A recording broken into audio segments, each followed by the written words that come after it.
அந்த கதை முடிந்த கதை, எந்தன் மனம் மறந்த கதை.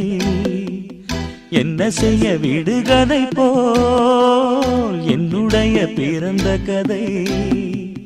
காலங்கள் தான் போன பின்னும் காயங்கள் ஆறவில்லை, வேதனை தீரவில்லை.